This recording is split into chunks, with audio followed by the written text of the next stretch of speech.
ಸ್ವಲ್ಪ ಕೋಳಿಗಳೆಲ್ಲ ಸಾಕೊಂಡಿದ್ದೀವಿ. ಯಾಕಂದರೆ ಸ್ವಲ್ಪ ಅದು ಏನಾದರೂ ಹುಳು ಉಪ್ಡೆ ತುಂಬ ಹಾವು ಆ ಥರದ್ದೆಲ್ಲ ಬಂದರೆ ಇಂಡಿಕೇಟ್ ಮಾಡುತ್ತೆ. ಮತ್ತು ಟರ್ಕಿ ಇದೆ, ಮತ್ತು ನಾಟಿ ಕೋಳಿಗಳಿದೆ. ಅಲ್ಲಿ ಹೋದ್ರು. ಬೆಕ್ಕಿನ ಮರಿ ಇದೆ, ಬೆಕ್ಕಿದೆ. ಹಾಂ, ಅಂದರೆ ಇದು ಕೊಟ್ಟಿಗೆ? ಹಾಂ, ಕೊಟ್ಟಿಗೆ ಸರ್.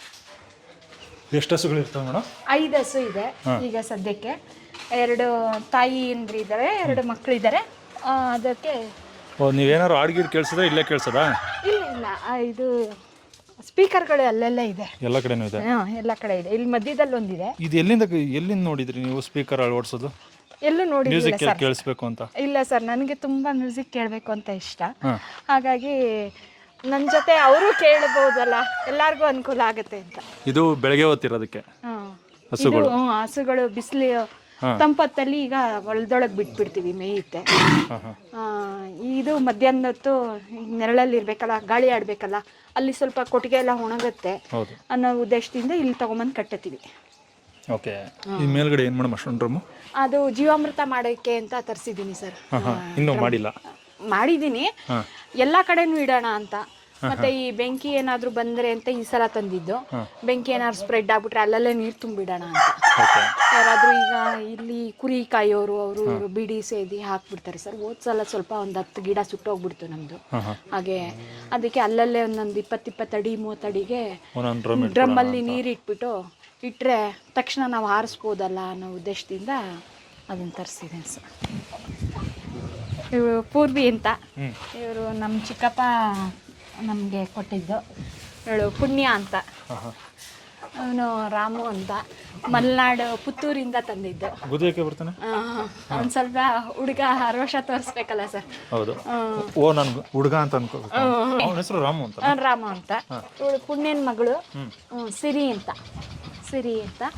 ಇವಳು ಪೂರ್ವಿ ಮಗಳು ಪಂಚಮಿ ಅಂತ. ನವರಾತ್ರಿ ಹುಟ್ಟಿದ್ಲು ಪಂಚಮಿ ದಿನ. ಒಂದು ವರ್ಷ. ಈಗ ನವರಾತ್ರಿ ನವೆಂಬರಲ್ಲಿ, ಇನ್ನೊಂದು 2 ತಿಂಗಳಾದ್ರೆ ಒಂದು ವರ್ಷ. ಇವಳಿಗೆ ನಾಳೆಗೆ 1 ವರ್ಷ. ಇದಕ್ಕೆ ಒಂದು 2 ತಿಂಗಳಾದ್ರೆ ಒಂದು ವರ್ಷ. ಇವನ್ನ ಮಕ್ಕಳು ಇವರಿಬ್ರು. ಓಕೆ. ಗುಟ್ರಾಗ್ತಾ ಇರ್ತಾನೆ ಯಾವಾಗಲೂ. ಅಲ್ಲಿ ನೋಡಿ ಗುದಿಯಕ್ಕೆ ಹೆಂಗ್ ಬರ್ತಾನೆ. ಗಂಟೆ ಹಾಕಿದ್ವಿ, ಕಿತ್ಕೊಬಿಟ್ಟವನೆ. ನಾಯಿಗಳು ಇಲ್ಲೇ ಇರ್ತಾವ. ಇವ್ರ ಹೆಸರೇನು? ಅವನು ಟಾಮಿ ಅಂತ, ಅವನು ಟೋನಿ ಅಂತ.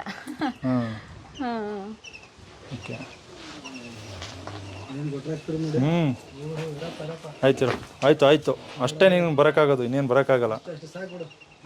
ಜಾಸ್ತಿ ಇದು ಮಾಡಬೇಡ. ಭಾಳ ವೈಲೆಂಟ್ ಸರ್.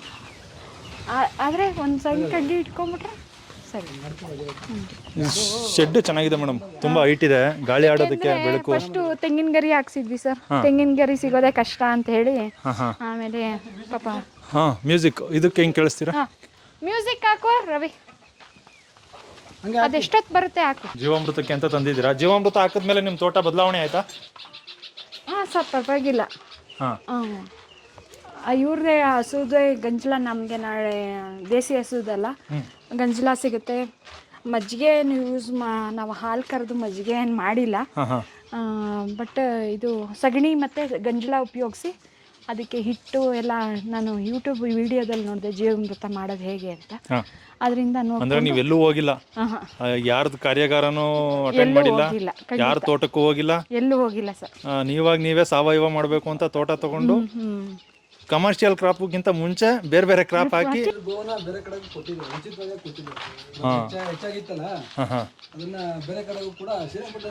ಹೌದೌದೌದು. ಈಗ ನೀವು ಇಲ್ಲಿ ತೋಟ ತೊಗೊಂಡ ತಕ್ಷಣ ನಮಗೆ ಒಂದಷ್ಟು ಮೂಲಭೂತ ಸೌಕರ್ಯಗಳು ಅಂತ ಬೇಕು. ಅದ್ರಲ್ಲಿ ಮನೆ ಒಂದು. ಮನೆ ಅವಾಗಲೇ ಕಟ್ಟಿದ್ರಾ?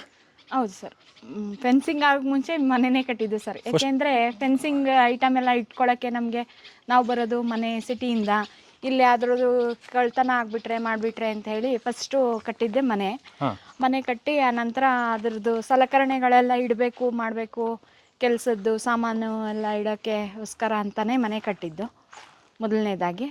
ಆನಂತರ ಫೆನ್ಸಿಂಗ್ ಮಾಡಿಸಿದ್ದು ಸರ್. ಎಷ್ಟು ಖರ್ಚಾಯ್ತು ಮೇಡಮ್ ಮನೆಗೆ? ಮನೆಗೆ ಒಂದು 7-8 ಲಕ್ಷ ಖರ್ಚಾಯಿತು ಸರ್. ಹಾಂ, ಫೆನ್ಸಿಂಗ್ಗೆ 4 ಎಕರೆಗೂ ಫೆನ್ಸಿಂಗ್ ಮಾಡಿಸಿದ್ರಿ? ಹಾಂ, 4 ಎಕರೆಗೂ ಫೆನ್ಸಿಂಗ್ ಆಯಿತು. ಅದು 1.5 ಲಕ್ಷ ಖರ್ಚಾಯಿತು ಸರ್. 1.5 ಲಕ್ಷ. ಹ್ಞೂ. ಓಕೆ. ಈ ಒಂದು ಸಿಂಪಲ್ ಶೆಡ್ಡು ಒಂದು 25,000 ಖರ್ಚಾಗಿದೆ ಸರ್. 25,000. ಓಕೆ. ಶೀಟು ಒಂದು 4-5 ಹಸು ಸಾಕ್ಬೋದು ಮಲೆನಾಡು ಗಿಡ್ಡ? ಖಂಡಿತ ಸಾಕ್ಬೋದು ಸರ್. ಹಾಂ, ಓಕೆ. ಮೊದಲು ಗರಿಲೇ ಕಟ್ಟಿದ್ವಿ. ಹಾಂ, ಶೀಟು ಫಸ್ಟ್ ಕಟ್ಟಿದ್ದು ತೆಂಗಿನ ಗರಿಲಿ. ನಂತರ ಅದು ಗರಿ ಎಲ್ಲ ತುಂಬ ಹಾಳಾಗ್ತಿತ್ತು ಅಂತ ಸ್ವಲ್ಪ ಶೀಟ್ ಹಾಕಿದ್ವಿ. ಮತ್ತೆ ಗರಿ ಇದ್ರೆ ಮಳೆ ಬಂದಾಗಲೂ ಸೋರುತ್ತೆ. ಈಗ ಶೀಟ್ ಹಾಕಿದ್ರೆ ಆ ಥರದ ಏನು ತೊಂದರೆ ಇಲ್ಲ. ಮತ್ತೆ ಶೀಟ್ ಏನಾದ್ರು ಹೀಟ್ ಆಗುತ್ತೆ ಅಂದ್ರೆ ಈ ಥರ ಹಬ್ಬಸ್ಬಿಡ್ತೀರಾ? ಪ್ಯಾಷನ್ ಫ್ರೂಟ್ ಹಬ್ಸಿದ್ರೆ ಏನಾದರೂ ಹಬ್ಬಿಸ್ಬಿಟ್ರೆ, ಏನಾದ್ರು ಹಬ್ಸಿದ್ರೆ ತಣ್ಣಗಿರುತ್ತೆ. ಶೀಟ್ ಏನು ಅಷ್ಟು ಕಾವಿಲ್ಲ, ಓಪನ್ ತುಂಬ ಇರೋದು. ಹೌದೌದು. ಕೃಷಿ ಹೊಂಡ ನಮ್ಮದು ಹೀಗೆ ಒಬ್ಬರು ಜೈಪುರದಲ್ಲಿ ಒಬ್ರು ಈಗ ಅರುಣ್ ಕುಮಾರಿ ಅಂತ ಒಬ್ಬರು ಲೇಡಿ VA ಬಂದಿದ್ದಾರೆ. ಅವರು ನಮಗೆ ಫೋನ್ ಮಾಡಿ, ಇಲ್ಲ ಮೇಡಮ್ ನೀವು ಇಷ್ಟೆಲ್ಲ ಮಾಡ್ತಾ ಇದ್ದೀರಾ, ಒಂದು ಕೃಷಿ ಹೊಂಡ ಮಾಡಿಸ್ಕೊಳ್ಳಿ, ನಾನು ಸಬ್ಸಿಡಿ ಎಲ್ಲ ಕೊಡಿಸ್ತೀನಿ ಅಂತ ಹೇಳಿದ್ರು. ಅದಕ್ಕೆ ಸರಿ ಆಯಿತು ಮೇಡಮ್ ಅಂತ ಹೇಳಿ ಅವರು ಸಬ್ಸಿಡಿ ಎಲ್ಲ ಕೊಡಿಸಿದ್ರು, ಟಾರ್ಪಾಲ್ ಕೊಡಿಸಿದ್ರು, ಎಲ್ಲ ಕೊಡಿಸು ಸಬ್ಸಿಡಿಯಿಂದನೇ ತೊಗೊಂಡಿದ್ದು. ಆಮೇಲೆ ಮೀನುಗಾರಿಕೆ ಇಲಾಖೆಗೆ ಅವರೇ ಹೇಳಿದರು, ಮೀನೆಲ್ಲ ಸಾಕಿ ಆ ಮೀನನ್ನು ಗಲೀಜು ನೀರು ಇರುತ್ತಲ್ಲ ಅದೆಲ್ಲ ನಮಗೆ ಗೊಬ್ಬರವಾಗಿ ವರ್ಕ್ ಆಗುತ್ತೆ ಅಂತ. ಹಾಗಾಗಿ ಮೀನುಗಾರಿಕೆ ಇಲಾಖೆಯಿಂದ ಮೀನು ಮರಿ ತಂದು ಬಿಟ್ಟಿದ್ದೀವಿ, ಊಟ ಹಾಕ್ತಾರೆ ಅಂತ ಬಂದಿದೆ. ಹಾಕಿಲ್ಲ ಬೆಳಗ್ಗೆಯಿಂದ. ತರಿಸಿ ಹಾಕೋಣ. ರವಿ, ಏನು ಮೆಜರ್ಮೆಂಟ್ ಮೇಡಮ್ ಇದು? ಇದು 30-50 ಇದೆ ಸರ್. 30-50. ಓಕೆ. ಇದು ಮಾಡೋಕ್ಕೆ ಎಷ್ಟು ಖರ್ಚಾಯ್ತು? ಇದು ಒಂದು 50,000 ಖರ್ಚಾಯಿತು ಸರ್. ಫಿಶ್ ಫುಡ್ಡು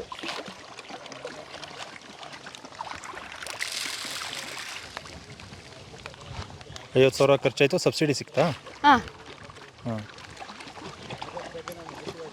ಈ ನೀರನ್ನ ಯೂಸ್ ಮಾಡ್ಕೊತೀರಾ ತೋಟಕ್ಕೆ?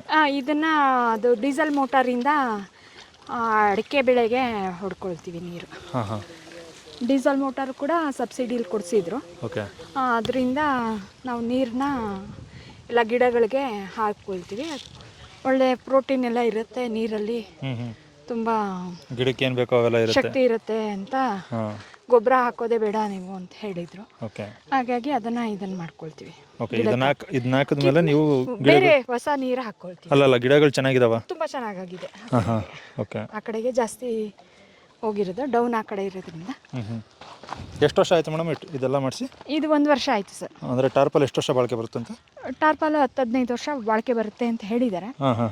ಆಲ್ಗುಟ್ಟಿ ಟಾರ್ಪಲ್. ಓಕೆ. ಇದ್ರ ಸುತ್ತ ಯಾವುದೇ ಒಂದು ಗಿಡಗಳು ಹಾಕುವಂಥ ಪ್ಲಾನ್ ಇಲ್ವಾ ನಿಮ್ಮದು? ಇಲ್ಲ ಸರ್, ಈಗ ಈಗಿರೋದು ಅದು ಬೇರೆಲ್ಲ ಒಳಗಡೆ ಹೋಗ್ಬಿಡುತ್ತೆ ಅನ್ನೋ ಉದ್ದೇಶದಿಂದ ಆ ಥರ ದೊಡ್ಡ ಗಿಡ ಹಾಕಿಲ್ಲ. ಈಗ ಸದ್ಯ ಇದೆ ಸುತ್ತ. ಅಲ್ಲಿದೆ, ಇಲ್ಲೂ ಬೇರೆ ಬಿದಿರು ಇಲ್ಲೂ ಒಂದು ಸ್ವಲ್ಪ ಸುತ್ತ ಹಾಕೋಬಹುದು. ಆ ಥರ ಏನಿಲ್ಲ ಸರ್. ಆ್ಯಕ್ಚುಲಿ ಜಾಗನೇ ಬಿಟ್ಟಿಲ್ಲ ನಾವು, ಗಿಡಗಳು ತುಂಬ ಗಿಡಗಳು ಹಾಕ್ಬಿಟ್ಟಿದ್ದೀವಿ. ಯಾವ ವೆರೈಟಿ ಮೀನು ಇದು ಮಾಡಿ? ಇದು ಯಾವುದು? ತಿಲಾಪಿಯಾ ಅಂತ ಅದೇ ಕೊಡೋದು ಅವರು, ಜಿಲೇಬಿ ಅಂತಾರೆ ಇಲ್ಲಿ ಆಡು ಭಾಷೆಯಲ್ಲಿ. ಇದು ತಿಲಾಪಿಯಾ ಜಾತಿ ಮೀನು. ಒಂದ್ಸಲಿನೂ ಎತ್ತಿಲ್ವಾ? ಎತ್ತಿದ್ದೀವಿ ಸರ್, ಇದು ಮರಿಗಳಾಗಿದೆ ಸ್ವಲ್ಪ. ಅಂದರೆ ನಿಮಗೆ ಫಿಶಿಂದ ನಿಮಗೆ ಏನು ಲಾಭ ಬರಬೇಕು ಅದು ಬಂತು? ಖಂಡಿತ. ಹಿಂಗೆ ಮಾರಾಟ ಮಾಡಿದ್ರಿ ಅದನ್ನು? ಇಲ್ಲೇ ಲೋಕಲ್ ರೈತರು ಬಂದು ತೊಗೊಂಡೋದ್ರು ಸರ್, ಮೀನು ಮಾರೋರು ಅಥವಾ ತಿನ್ನೋರು ಹಾಗೆ. ಇದು ಈಗ ಮೊನ್ನೆ ಊರಿಂದ ಇದು ನಾವು ಬೀಜ ಓಟೆ ತಿಂದು ಓಟೆನ ಬೀಜದ ಗಿಡ, ಇದು ಬೀಜದ ಗಿಡ ಯಾವುದೋ ಹಣ್ಣು ತಿಂದು ಬೀಜ ಸಸಿ ಮಾಡಿ ಇರಲಿ ಅಂತ ಅದನ್ನು ನೆಟ್ಟಿದ್ವಿ. ಸರ್ ಹೇಳಿದ್ರು ವೆರೈಟಿ ಮಾಡೋಣ ಇದಕ್ಕೆ ಅಂತ. ಎಷ್ಟು ವೆರೈಟಿ ಸರ್? 3 ವೆರೈಟಿ ಇದೆ ಸರ್. ಇದರಲ್ಲಿ 3 ವೆರೈಟಿಯಲ್ಲಿ ಒಂದು ಮಲ್ಲಿಕ, ದಶೇರಿ, ಆಮೇಲೆ ಉತ್ತರ ಕನ್ನಡ ಅಂಕೋಲ ಕರೈಶಾಡು, ಇಂಥ ಪ್ರಭೇದಗಳಿದೆ. ಇದು ನಾನು ಕಳೆದ ಜೂನ್ ತಿಂಗಳಲ್ಲಿ ಇಲ್ಲಿಗೆ ಕಟಿಂಗ್ ಮಾಡಿ ಇಲ್ಲಿಗೆ ರೆಂಬೆ ಸಿಗ್ತಕ್ಕಂಥ ಒಂದು ಕ್ರಮನೂ ಇದೆ. ಅದನ್ನು ಮಾಡಿದ್ದೆ. ಅದರಲ್ಲಿ ಒಂದು 5 ಏನೋ ಸಕ್ಸಸ್ ಆಗಿದೆ. ಅಂದರೆ ಇವೆಲ್ಲ ಸಕ್ಸಸ್ ಆಗಿರೋದು? ಹಾಂ, ಇದು ಸಕ್ಸಸ್ ಆಗಿದೆ. ಇದು ಸಕ್ಸಸ್ ಆಗಿರೋದು. ಇದು 2ನೇ ಹಂತ. ಇದು 2ನೇ ಹಂತ. 1ನೇ ಹಂತದ ಗಿಡ ಅಲ್ಲಿದೆ, ತೋರಿಸ್ತೇನೆ. ಅಂದರೆ ಈ ಬಲಿತವಾದಂಥ ದಪ್ಪ ಮಾವಿನ ಗಿಡಗಳನ್ನು ಈ ರೀತಿ ಕಟಿಂಗ್ ಮಾಡಿ ಈ ತೊಗಟೆ ಒಳಗೆ ಈ ರೀತಿ ಸಯಾನುಗಳನ್ನು ಸಿಕ್ಕಿಸಿದ್ರು ಕೂಡ ಬರುತ್ತೆ. ಹೌದು. ಆ ಮೆಥಡಲ್ಲಿ ಮಾಡಿದೆ, ಅದರಲ್ಲಿ ಸಕ್ಸಸ್ ರೇಟ್ ತುಂಬ ಕಡಿಮೆ. ಹ್ಮ್. ಅದಾದ ನಂತರ ಮತ್ತೆ 2ನೇ ಬಾರಿ ಚಿಗುರುತ್ತಲ್ಲ, ಈ ರೀತಿ ಹಸಿ ಇರುವಾಗ ನಾವು ಬೇಕಾದಷ್ಟು ಜಾತಿಗಳನ್ನು ಒಂದೇ ಮರಕ್ಕೆ ಕೂಡ ಅಂಟಿಸ್ಬೋದು. ಇದು ಇಲ್ಲಿ ನೋಡಿ, ಇಲ್ಲಿ ಗೊತ್ತಾಗುತ್ತೆ.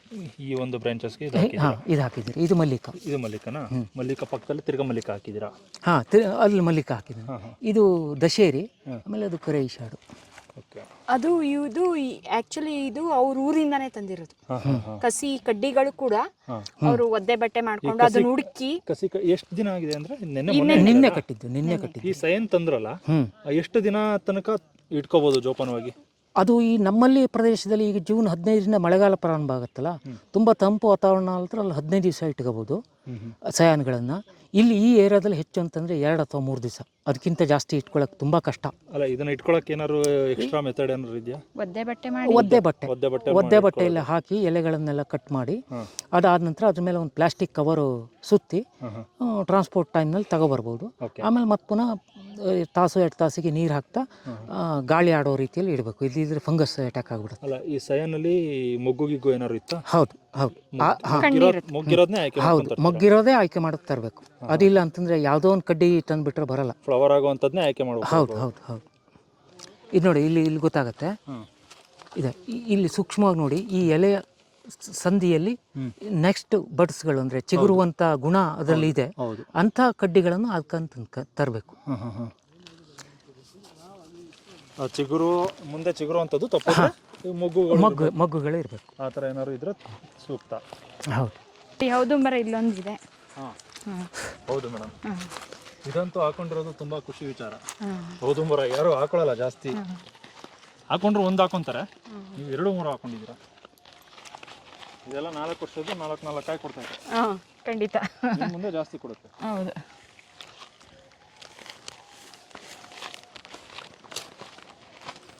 ಇದು ಇನ್ನು ನಿಮ್ಮ ಕಮರ್ಷಿಯಲ್ ಪ್ಲಾಟ್ ಇದೆ. ಹೌದು ಸರ್. ಎಷ್ಟು ಅಡಿಕೆ ಹಾಕೊಂಡಿದ್ದೀರಾ ಮೇಡಮ್? 600 ಅಡಿಕೆ ಇದೆ ಸರ್. 600 ಅಡಿಕೆ. ಅದೇ ಮಧ್ಯೆ ಸ್ವಲ್ಪ ನೆರಳಬೇಕು ಅಂತ ಅಗಸೆ ಸೊಪ್ಪು ಸಾಲಿಂದ 9 ಅಡಿ ಮತ್ತು 8 ಅಡಿ. 9-8 ಹೀಗೆ 9 ಇದೆ. ಇಲ್ಲ, ಸಾಲಿಗೆ 9 ಇರಬೇಕು. ಹೌದೌದು. ಸಾಲಿಂದ ಸಾಲಿಗೆ 9, ಗಿಡದಿಂದ ಗಿಡಕ್ಕೆ 8. ಮಧ್ಯ ಒಂದು ಸ್ವಲ್ಪ ಅಗಸೆ, ಗ್ಲಿರಿಸಿಡಿಯಾ ಮತ್ತು ನುಗ್ಗೆ ಗಿಡಗಳನ್ನ ಹಾಕ್ಕೊಂಡಿದ್ದೀವಿ. ಖಂಡಿತ ಹಾಕೋಬೋದು. ಖಂಡಿತ ಹಾಕೋಬೋದು.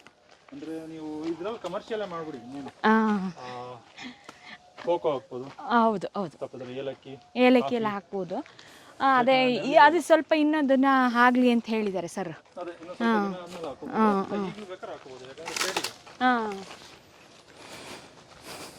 ಇದನ್ನು ನಾವೇನು ಹಚ್ಕೊಟ್ಟು ಉಳಿಸೋದು ಆ ಥರ ಏನು ಮಾಡಿಲ್ಲ ಸರ್. ಖಂಡಿತ ಏನು ಮಾಡಿಲ್ಲ. ಇದು ಹೇಗೆ ನ್ಯಾಚುರಲ್ ಆಗಿ ಕಳೆಗಳೆಲ್ಲ ಹಾಗೆ ಎಲೆ ಉದುರಿಸ್ಕೊಂಡಿದ್ದೆಲ್ಲ ಹಾಗೆ ಉಳ್ಕೊಂಡಿದೆ. ಇದು ತೋಟ ಮಾಡೋ ಉದ್ದೇಶ ಇರಲಿಲ್ಲ. ಆ್ಯಕ್ಚುಲಿ ನಮ್ಮ ಅಮ್ಮನ ತಮ್ಮ ಒಬ್ಬರು ಎಲ್ಲ ಹಣ್ಣು ಪಕ್ಷಿ ತಿನ್ನುವಂಥದ್ದು ನಿನಗೆ ಅದನ್ನೇ ಹಾಕ್ಕೊಂಡಿದ್ಯಾ, ಅಟ್ಲೀಸ್ಟು ನಾವು ಇಷ್ಟೆಲ್ಲ ಕಷ್ಟಪಟ್ಟಿದ್ದಕ್ಕೆ ಒಂದು ಕಮರ್ಷಿಯಲ್ ಇರಲಿ ಅನ್ನೋ ಉದ್ದೇಶ ಅವರು ಬಂದು ಐಡಿಯಾ ಮಾಡಿ, ಇಲ್ಲ ನೀನು 1 ಎಕರೆಗಾದರೂ ನೀನು ಖಂಡಿತ ಹಾಕಲೇಬೇಕು, ಅದರಿಂದ ನಮಗೆ ಒಂದು ಆದಾಯ ಅಂತ ಅನ್ನೋದು ಬೇಡವಾ, ಬರೀ ಖರ್ಚು ಮಾಡೋದೇ ಆಗಬೇಕಾ ಅಂತ ಹೇಳಿದ್ದಕ್ಕೆ ಅವರು ಒತ್ತಾಯ ಮಾಡಿ ಅವರೇ ಬಂದು ಹಾಕ್ಕೊಟ್ಟೋದು. 4 ಎಕರೆ ಅದರಲ್ಲಿ 1 ಎಕರೆ ಅಡಿಕೆಗೆ ಅಂತ ಮೀಸಲಿಟ್ಟಿದ್ದೀರಾ. ಹೌದು. 3 ಎಕರೆ ನೀವು ಏನೇನು ಬೇಕೋ ಅದನ್ನ ಹಾಕೊಂಡಿದ್ದೀವಿ. ಅದರಲ್ಲಿ ಕಮರ್ಷಿಯಲ್ ಇದೆ, ನಿಮ್ಗೆ ಬೇಕಾಗಿರೋದು ಸರ್. ಇದು ನಿಮ್ಮ ಮಲೆನಾಡು ಪ್ರಾಂತ್ಯದ್ದು. ಹೌದು ಸರ್. ಇದು ಕರಿಮುತ್ತಗ ಅಂತ. ಮುತ್ತಗದಲ್ಲಿ 3 ಪ್ರಭೇದ ಇದೆ. ಹೆಚ್ಚುವಾಗಿ ಕಾಣೋದು ಕೆಂಪುದು, ಅದಾದ ನಂತರ ಕರಿಮುತ್ತಗ ಅಂತ, ಇದು ವಿರಳ. ಇದರಿಗಿಂತ ಇನ್ನೂ ವಿರಳವಾಗಿರ್ತಕ್ಕಂಥದ್ದು ಬಿಳೆ ಮುತ್ತಗ ಅಂತ ಇದೆ. ಅದು ನಮ್ಮ ಕರ್ನಾಟಕದಲ್ಲಿ ಹೆಚ್ಚು ಕಡಿಮೆ 1 ಅಥವಾ 2 ಮರ ಇದೆ. ಅದನ್ನ ನವಗ್ರಹದಲ್ಲಿ ಇದೊಂದು ವೃಕ್ಷನ ಇದು. ಹೌದು. ಅದು ಹೇಳಿ. ನವಗ್ರಹವನದಲ್ಲೂ ಈ ಕರಿಮುತ್ತಗ ಬರುತ್ತೆ, ನಕ್ಷತ್ರವನದಲ್ಲೂ ಕೂಡ ಕರಿಮುತ್ತಗ ಅಂತ ಬರುತ್ತೆ. ಓಕೆ. ಅಲ್ಲ, ಈಗ ನಾವು ಮುತ್ತುಕದೆಲೆ ತಗೊಂತೀವಲ್ಲ ಊಟಕ್ಕೆ ಎಲೆ, ಅದು ಯಾವ ಎಲೆ? ಅದು ಕೆಂಪು ಮುತ್ತುಗ. ಕೆಂಪು ಮುತ್ತುಗ. ಇದು ಕೆಂಪು ಮುತ್ತುಗ, ಇದು ಕಪ್ಪು ಕರೆ ಮುತ್ತುಗ. ಕರಿ ಮುತ್ತುಗ. ಇದು ವಿಶೇಷ, ವಿರಳ, ಅತಿ ವಿರಳ. ಅತಿ ವಿರಳ ಇರ್ತಕ್ಕಂಥ ಗಿಡ. ಅದರಲ್ಲೂ ಇನ್ನೂ ವಿರಳ ಅಂತಂದರೆ ಬಿಳೆ ಮುತ್ತುಗ. ಬಿಳಿ ಮುತ್ತುಗ. ಇದು ಗಿಡ ಚೆನ್ನಾಗಿ ಹಾಕೊಂಡು. ಎಲ್ಚಿ. ಎಲ್ಚಿ. ಎಲ್ಚಿ ಕರೆಕ್ಟ್. ಎಲ್ಚಿ. ಎಲ್ಚಿ ಇದನ್ನೇ ಹೈಬ್ರಿಡ್ ತಳಿ ಮಾಡಿದಾರಲ್ಲ, ಬೋರೆ ಹಣ್ಣು. ಇದು ದೇಸಿ. ಇದು ದೇಸಿ. ದೇಸಿ. ಈ ಯಾವ್ದೋ ಪಕ್ಷಿ ತಂದು ಉಗ್ದಿದೆ, ಹೌದಾ? ಅದೇ ಬೆಳ್ಕೊಂಡಿದೆ, ನಾವು ಹಾಕಿದ್ದಲ್ಲ. ಇದೇ ಪ್ರಭೇದನೇ ಬೋರೆ ಹಣ್ಣು ಅಂತ ಮಾಡ್ತಾರಲ್ಲ, ಬೋರೆ ಹಣ್ಣು ಇದೆ. ಇದೆ. ಬೋರೆ ಹಣ್ಣು ಇದೇ ತರ ಇರುತ್ತೆ. ಹೌದು. ಅಲ್ಲ, ಸೇಮ್ ಒಂದೇ ಕುಟುಂಬ ಅವೆಲ್ಲ. ಹೌದು. ಈಗ ಅದರಲ್ಲಿ ನೋಡಿ, ಆ ಪಕ್ಷಿ ಎಷ್ಟು ಜಾಣತನದ್ದು. ಮುಳ್ಳಿರೋ ಗಿಡ ಇದು ಫೆನ್ಸಿಂಗ್ಗೆ ಸೂಕ್ತ ಅನ್ಬಿಟ್ಟು ಇಲ್ಲ ಫೆನ್ಸಿಂಗ್ ಹತ್ರನೇ ಹಾಕೊಂಡಿದೆ. ಅದು ನಮ್ಗಿಂತ ಜ್ಞಾನ ಇದೆ ಅದಕ್ಕೆ. ಖಂಡಿತ ಖಂಡಿತ. ನಮ್ಗೆ ಸ್ವಲ್ಪ ಜ್ಞಾನ, ಅಲ್ಪ ಜ್ಞಾನಿಗಳು ನಾವು. ನಾವೇನು ಇಲ್ಲ ಬಿಡಿ ಅವ್ರ ಮುಂದೆ, ಪ್ರಕೃತಿ ಮುಂದೆ ನಾವೇನಿಲ್ಲ.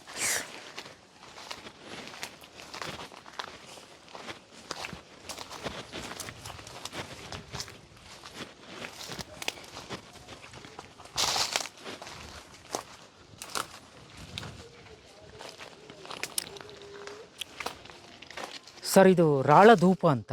ಈ ಧೂಪದಲ್ಲಿ ನನಗೆ ತಿಳಿದ ಪ್ರಕಾರ 3 ಜಾತಿಯ ಧೂಪ ಇದೆ. ಒಂದು ರಾಳ ಧೂಪ, ಮತ್ತೊಂದು ಮಡ್ಡಿ ಧೂಪ, ಮತ್ತೊಂದು ಸಾಲು ಧೂಪ ಅಂತ. ಸಾಲು ಧೂಪ ಅಂತಂದರೆ ಹೆಸರೇ ಸಾಮಾನ್ಯವಾಗಿ ಎಲ್ಲರೂ ಕಾಣ್ಬೋದು. ರಸ್ತೆ ಸೈಡ್ನಲ್ಲಿ ಬೃಹದ್ರಾಕಾರ ಮರಗಳು ಬೆಳೆದಿರುತ್ತೆ. ಮಳೆಗಾಲ ಟೈಮ್ನಲ್ಲಿ ಚಿಕ್ಕ ಹಣ್ಣಿನ ಟೈಪ್ ಕೆಳಗಡೆ ಬಿದ್ದು ಇದಾಗಿರುತ್ತೆ, ಅದು ಸಾಲು ಧೂಪ. ಇದು ರಾಳ ಧೂಪ ಅತ್ಯಂತ ಸ್ವಲ್ಪ ನಮ್ಮ ಮಲೆನಾಡಿನ ಘಟ್ಟ ಪ್ರದೇಶದಲ್ಲಿ ಮಾತ್ರ ಬೆಳೀತಕ್ಕಂಥದ್ದು. ಇದರ ಉಪಯೋಗ ಅಂತಂದರೆ ಮರವನ್ನು ಬಲತಾಗ ಬುಡಕ್ಕೆ ಸ್ವಲ್ಪ ಲೆದರನ್ನು ಸ್ಕ್ರ್ಯಾಚ್ ಮಾಡಿದರೆ ಬಂದು ಕ್ರಿಸ್ಟಲ್ ಆಗಿ ಗಟ್ಟಿಯಾಗಿರುತ್ತೆ, ಅದು ಧೂಪ. ನಾವು ಧೂಪ ಬಳಸ್ತೀವಿ. ಅದೇ ಧೂಪ. ಅದನ್ನ ಕೆಂಡ ಬೆಂಕಿಗೆ ಹಾಕಿದ್ರೆ ಪರಿಮಳ ಬರುತ್ತೆ. ಇದು ನ್ಯಾಚುರಲ್ ಧೂಪ. ಇದು ನಮಗೆ ಮಾರ್ಕೆಟ್ ಅಲ್ಲಿ ಸಿಗುತ್ತೆ. ಅದು ಯಾವುದೋ ಧೂಪಗಳು. ಯಾಕಂದ್ರೆ ಧೂಪದಲ್ಲಿ ಹಿಮಾಲಯ, ಹಿಮಾಚಲ ಪ್ರದೇಶ ಆ ಕಡೆಗೆಲ್ಲ ತುಂಬಾ ಬೇರೆ ಬೇರೆ ಜಾತಿಯ ಧೂಪಗಳಿದೆ. ಆದರೆ ನಮಗೆ ಇಲ್ಲಿ ಲಭ್ಯ ಇರತಕ್ಕಂಥದ್ದು ಇದು ರಾಳ ಧೂಪ. ರಾಳ ಧೂಪ ಇದು ನಮ್ಮ ಒಂದು ಪ್ರಾಂತ, ನಮ್ಮ ಪ್ರಾಂತ್ಯದ್ದು. ಇದರಲ್ಲಿ ಮತ್ತೊಂದು ಜಾತಿ ಇದೆ, ಮಡ್ಡಿ ಧೂಪ ಅಂತ.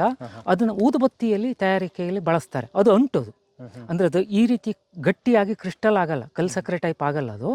ಅದು ಬರೀ ಒಂಥರ ಅಂಟು, ಈ ಜೋನಿ ಬೆಲ್ಲ ಇದ್ದಂಗೆ ಇರ್ತದೆ. ಅದನ್ನ ಅವತ್ತಿನ ಕಾಲದಲ್ಲಿ ಊದುಬತ್ತಿಗೆ ಕಡ್ಡಿಗೆ ಮೊದಲು ಅದನ್ನ ಹಚ್ಕೊಂಡು ಆಮೇಲೆ ಪರಿಮಳ ದ್ರವ್ಯಗಳನ್ನೆಲ್ಲ ಹಾಕಿ ಹೊಸಿತಿದ್ರು. ಆಮೇಲೆ ಇದು ಗುಳಮಾವಿನ ಮರದ ಪುಡಿ, ಮಡ್ಡಿ ಧೂಪದ ಅಂಟು, ಬಿದಿರು ಕಡ್ಡಿ, ಆಮೇಲೆ ಸುಗಂಧಿ ವಸ್ತುಗಳು. ಊದುಬತ್ತಿಯ ಮೊದಲಿನ ಕ್ರಮ ಹಾಗಿತ್ತು. ನಾವ್ ಏನೇ ಊದುಬತ್ತಿಲಿ ಏನೇ ಸುಗಂಧ ಇದ್ರು, ಕರ್ಪೂರದಲ್ಲಿ ನಾವ್ ಏನೇ ದೇವ್ರಿಗೆ ಏನೇ ಆರತಿ ಬೆಳಗಿದ್ರು ಅವೆಲ್ಲ ನೈಸರ್ಗಿಕವಾಗಿ ಬರ್ತಿದ್ದವು. ಹೌದು, ಯಾವ್ದು ನೈಸರ್ಗಿಕವಾಗಿ ಯಾವ್ದು ಇಲ್ಲ. ಹಂಗಾಗಿ ನಾವು ಏನು ಕರ್ಪೂರ ಬೆಳಗೋದು ವೇಸ್ಟ್. ಹೌದು, ವೇಸ್ಟ್ ಹೇಳೋದಕ್ಕಿಂತ ಈಗ ಎಷ್ಟೋ ಊದ್ಗಟ್ಟಿ ಬತ್ತೋದು ವೇಸ್ಟ್, ಯಾಕಂದ್ರೆ ಅವೆಲ್ಲ ಕೆಮಿಕಲ್. ಈಗ ಎಷ್ಟೋ ದೇವಸ್ಥಾನಗಳಲ್ಲಿ ಊದುಬತ್ತಿ ಮತ್ತು ಕರ್ಪೂರವನ್ನು ತರಬೇಡಿ ಅಂತಾನೆ ಬೋರ್ಡ್ ಹಾಕ್ಬಿಟ್ಟಿದ್ದಾರೆ. ತರಬೇಡಿ, ಮತ್ತೆ ಅದರಿಂದ ಕಪ್ಪಾಗತ್ತೆ, ಆಸ್ತಮಾ ಬರ್ತಾ ಇದೆ, ಉಸಿರಾಟಕ್ಕೆ ತೊಂದರೆ ಆಗ್ತಾ ಇದೆ. ಈಗ ನ್ಯಾಚುರಲ್ ಅಲ್ಲ ಅಂತ ಗೊತ್ತಲ್ಲ ಅದು. ಇದ್ರಲ್ಲಿ ಎಷ್ಟು ವರ್ಷಕ್ಕೆ ನಾವು ಧೂಪ ತಗೋಬಹುದು? ಇದರಲ್ಲಿ ಸುಮಾರು ನನಗನ್ಸಿ ಮರ ದೊಡ್ಡದಾಗಬೇಕು. ಯಾಕೆಂದರೆ ಅದಕ್ಕೊಂದು ಬೆಳವಣಿಗೆ ಅಂತ ಇರುತ್ತಲ್ಲ, ಹೆಚ್ಚು ಕಡಿಮೆ ಒಂದು 30-35 ವರ್ಷ ಅಂತೂ ಆಗಬೇಕು. ಇದು ಈಗ ಇವರು ಇಲ್ಲಿ ಹಾಕಿರೋ ಉದ್ದೇಶ ಏನಂದರೆ, ರಸ್ತೆ ಬದಿಗೆ ಇದು ನಮ್ದು ಬೇಲಿ ಹಂಚಿರೋದ್ರಿಂದ ದೊಡ್ಡ ಮರ ಆದ್ರೂ ಕೂಡ ನಮ್ಗೆ ಅಡಕೆಗೆ ನೇರಳ ಆಗತ್ತೆ ಅನ್ನೋ ಉದ್ದೇಶದಿಂದ ಈ ಕಡೆ ನಡೆಸಿದ್ದಾರೆ. ಈ ಪಶ್ಚಿಮದ ಬಿಸಿಲು ತಾಕದ್ ಬೇಡ, ಇಲ್ಲೆಲ್ಲ ನೀವು ದೊಡ್ಡ ದೊಡ್ಡ ಮರಗಳನ್ನೇ ಹಾಕಬೇಕು. ಅದನ್ನೇ ಹಾಕಿದ್ದಾರೆ ಈ ಸಲ ಹಾಕಿರೋದೆಲ್ಲ ಈ ತರ ದೊಡ್ಡ ದೊಡ್ಡ ಆಗೋಂತ ಮಲೆನಾಡಿನ ಮರನೇ ಇವರೇ ಮುಂದೆ ನಿಂತು ನಡೆಸ್ಕೊಟ್ಟಿರೋದು. ಅದರಲ್ಲಿ ಇದು ದೊಡ್ಡದಾಗ್ಬಿಟ್ಟಿದೆ. ಇದು ಹತ್ತಿ ಜಾತಿ ಇದೆ? ಅಲ್ಲ, ಬಿಳೆ ಮತ್ತಿ. ಮತ್ತಿಯಲ್ಲಿ 2 ಜಾತಿ, ಒಂದು ಕರೆ ಮತ್ತಿ, ಒಂದು ಬಿಳೆ ಮತ್ತಿ ಅಂತ. ಬಿಳೆ ಮತ್ತಿ ಅಂದರೆ ಈ ತೊಗಟೆಗಳು ವೈಟ್ ಬರುತ್ತೆ. ಇದಕ್ಕೂ ಕೂಡ ತುಂಬ ಔಷಧೀಯ ಗುಣ ಇದೆ. ರಕ್ತವನ್ನು ತೆಳುವು ಮಾಡ್ತಕ್ಕಂಥ ಗುಣ ಈ ಮತ್ತಿಯ ತೊಗಟೆಯಲ್ಲಿ ಆ ಗುಣಗಳಿದೆ. ಕರೆ ಮತ್ತಿಯಲ್ಲೂ ಇದೆ. ಅದರಿಗಿಂತ ಇದು ಉತ್ತಮ ಅಂತ ಆಯುರ್ವೇದದವ್ರು ಹೇಳ್ತಾರೆ. ಅರ್ಜುನ ಅಂತ ಹೇಳ್ತಾರೆ ಇದಕ್ಕೆ. ಇದು ಅರ್ಜುನ. ಆಯುರ್ವೇದದಲ್ಲಿ ತುಂಬಾ ಉಪಯೋಗವಾಗುವಂತ ಮರ ಇದು. ಅರ್ಜುನ. ಇದರ ತೊಗಟೆ ಹೃದಯ ಸಂಬಂಧಿ ಕಾಯಿಲೆಗಳಿಗೆ. ಹೌದು. ಅರ್ಜುನ. ಇದು ಕರಿಮತ್ತಿನಾ? ಬಿಳೆ ಮತ್ತಿ. ಓಕೆ.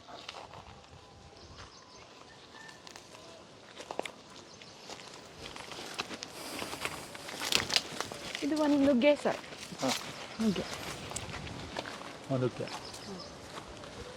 ನುಗ್ಗೆ, ಅಕ್ಸೈ, ಗ್ಲಿರ್ಸಿಡಿಯಾ ಎಲ್ಲ ಮಿಕ್ಸ್ ಇದೆ. ಅದು ಇದು ಸಿಗುತ್ತೆ ಅಂತ. ನೋಡಿ ಇದೆಲ್ಲ ನಾವು ಇಲ್ಲಿ ಹುಡುಕಿದ್ರು ಸಿಗಲ್ಲ. ಖಂಡಿತ. ಇದನ್ನೆಲ್ಲ ಅವರು ಹುಡುಕಿ ತಂದು ಇಲ್ಲಿ ಹಾಕಿದ್ದಾರೆ. ಹ್ಮ್. ಇದೆಲ್ಲ ಬೀಜದಲ್ಲಿ ಮಾಡಿರುವಂತ ಗಿಡಗಳು. ಹೌದು ಇದೆಲ್ಲ ಬೀಜದಲ್ಲಿ ಮಾಡಿರ್ತಕ್ಕಂಥ ಗಿಡಗಳು. ಇದು